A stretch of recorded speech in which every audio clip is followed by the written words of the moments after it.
আজকের আইপিএলের ম্যাচটি কোথাও না কোথাও 2024 সালে সেই ফাইনালের পুনরাবৃত্তি হলো বলেই মনে হচ্ছে, যেখানে একতরফাভাবে এসআরএইচকে হারিয়েছিল কলকাতা। যেই ম্যাচে মাত্র 113 রান করেছিল ফাইনালে হায়দ্রাবাদ।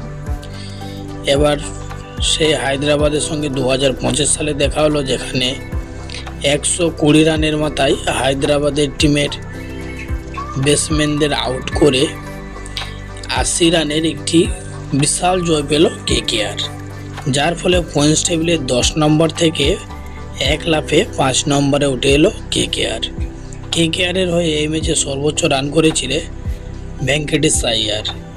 তিনি 29 বলে 60 রানের একটি বিধ্বংসী ইনিংস খেলেন। যদিও প্রথমে তিনি সেট হতে কিছুটা টাইম নিয়েছিলেন এবং দ্বিতীয় সর্বোচ্চ রান করেন রঙ্কিশ রাঘুবংশী।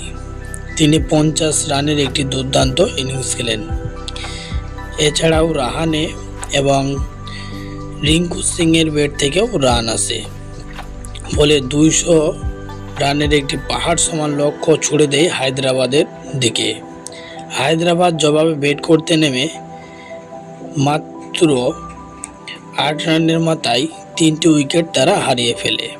এর ফলে তারা ধীরে ধীরে ম্যাচ থেকে ছিটকে যেতে শুরু করে।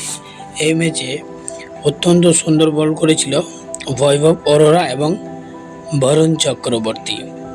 তাদের যে সুন্দর নৈপুণ্য বোলিংয়ের উপর ভিত্তি করেই মাত্র 120 রানের মাথায় হায়দ্রাবাদ অল উইকেট হয়ে যায়। এই ম্যাচের ম্যান অফ দ্য ম্যাচ বৈভব অরোরা। এছাড়াও আন্দ্রে রাসেল 2টি এবং সুনীল নারায়ণ 1টি উইকেট পায়। তাদের এই জয়ের মাধ্যমে কেকেআর 10 নম্বর থেকে উঠে 5 নম্বরে পয়েন্টস টেবিলে পৌঁছালো এবং এসআরএইচ এই ম্যাচ হারের মাধ্যমে 4টির মধ্যে 3টিতে হেরে তারা এখন 10 নম্বরে অবস্থান করছে।